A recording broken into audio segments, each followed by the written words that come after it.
প্ৰথম প্ৰশ্ন অসমীয়া ব্যঞ্জন খাৰ প্ৰস্তুত কৰিবলৈ মূলতঃ কি ব্যৱহাৰ কৰা হয়? এনসাৰ ক্ষাৰকীয় পানী। খাৰ হৈছে অসমীয়া খাদ্যৰ এক অতিকৈ জনপ্ৰিয় আৰু পৰম্পৰাগত ব্যঞ্জন।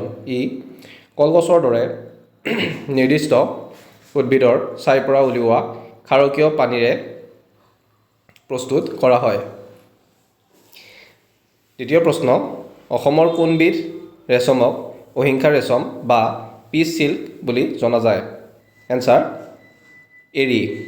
এৰী ৰেচমক অহিংসা ৰেচম বুলি কোৱা হয় কাৰণ এই ৰেচম প্ৰস্তুত কৰোঁতে পলুবোৰক মাৰি পেলোৱা নহয়। আনহাতে মুগা হৈছে অসমৰ একচেটিয়া সোণালী ৰেচম আৰু পাট হৈছে বিবাহৰ সাজ পোছাকত ব্যৱহাৰ হোৱা বগা ৰেচম।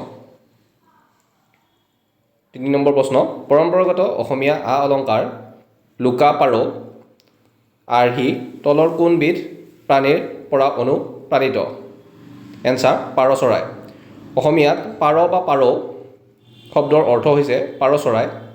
লুকা পাৰ অলংকাৰত পাৰ চৰাইৰ আৰ্হি ব্যৱহাৰ কৰা হয় আৰু ইয়াত ৰুবি পান্না আদিৰ দৰে মূল্যৱান পাথৰ খটোৱা থাকে। 4 নম্বৰ প্ৰশ্ন দ পৰ্বতীয়াৰ প্ৰাচীন স্থাপত্যৰ নিদৰ্শনসমূহ কোনটো সাম্ৰাজ্যৰ শিল্পকলাৰ প্ৰভাৱ দেখিবলৈ পোৱা যায়? এনসাৰ গুপ্ত সাম্ৰাজ্য। দ পৰ্বতীয়াৰ পুৰাতাত্ত্বিক স্থানৰ দুৱাৰমুখ আৰু ভাস্কৰ্যসমূহত শেষ গুপ্ত সাম্ৰাজ্যৰ সাৰনাথ শিল্পকলাৰ প্ৰভাৱ স্পষ্টকৈ দেখা যায়। কামৰূপ আৰু মগধ সাম্ৰাজ্যৰ মাজত থকা পাৰস্পৰিক সম্পৰ্কৰ বাবেই এই প্ৰভাৱ পৰিছিল। অসমৰ মাজুলী পৰম্পৰাগত মুখাশিল্পই কোন তাৰিখে ভৌগোলিক সূচক বা GI টেগ লাভ কৰিছিল? Answer 4 March 2024। মাজুলীৰ পৰম্পৰাগত মুখাশিল্পই 4 মাৰ্চ 2024 তাৰিখে ভাৰতৰ ভৌগোলিক সূচক পঞ্জীয়নৰ পৰা GI টেগ লাভ কৰে। উল্লেখযোগ্য যে 15 নৱেম্বৰ 2000 তাৰিখে সত্ৰীয়া নৃত্যই শাস্ত্ৰীয় নৃত্যৰ মৰ্যাদা লাভ কৰিছিল। 6 নম্বৰ প্ৰশ্ন অসমৰ বিখ্যাত হস্তশিল্প শীতল পাটি বনোৱাৰ বাবে মূলতঃ কি কেঁচা মাল ব্যৱহাৰ কৰা হয়? এনসাৰ মূৰ্টা বেত। শীতল পাটি বনোৱাৰ বাবে মূৰ্টা বেত ব্যৱহাৰ কৰা হয় যি সাধাৰণতে সেমেকা আৰু পানী জমা হোৱা ঠাইত গজে।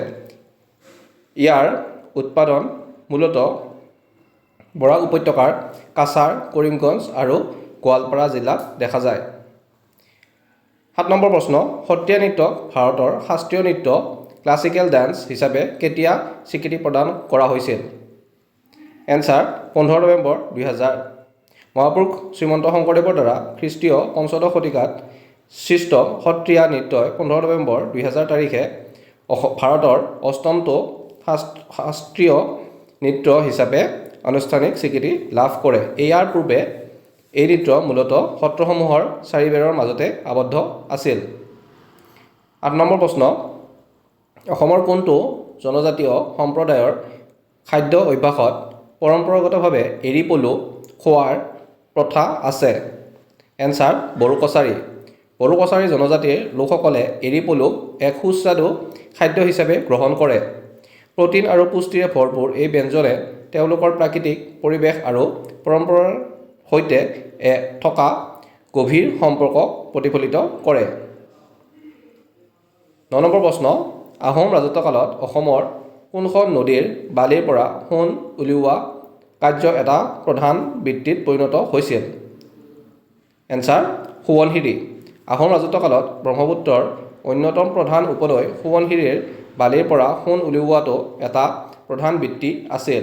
ইয়াৰ পৰাই পৰৱৰ্তী সময়ত অসমৰ পৰম্পৰাগত সোণৰ অলংকাৰ আৰু সোণাৰী শিল্পই ব্যাপক বিকাশ লাভ কৰিছিল।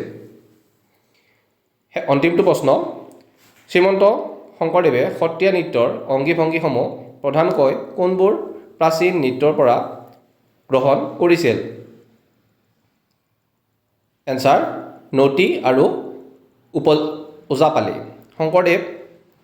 শংকৰদেৱে তেওঁৰ অংকীয়া নাটসমূহ অধিক আকৰ্ষণীয় কৰিবলৈ অসমত পূৰ্বৰে পৰা প্ৰচলিত প্ৰাচীন নটী দেৱদাসী নৃত্য আৰু ওজাপালি নৃত্যৰ পৰা বিভিন্ন উপাদান সংগ্ৰহ কৰি সত্ৰীয়া নৃত্যৰ ভেটি গঢ়ি তুলিছিল। আনহাতে ভাৰতনাট্যম বা কথক হৈছে ভাৰতৰ অন্য প্ৰান্তৰ শাস্ত্ৰীয় নৃত্য।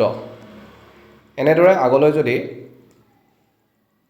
SI, পুলিচ এইবিলাক APSC, ADRE এইবোৰৰ বাবে প্ৰশ্ন উত্তৰ আপোনালোকক লাগে কাইণ্ডলি কমেণ্টত জনাব আৰু চেনেলটো ছাবস্ক্ৰাইব কৰিব। ধন্যবাদ। Thank U.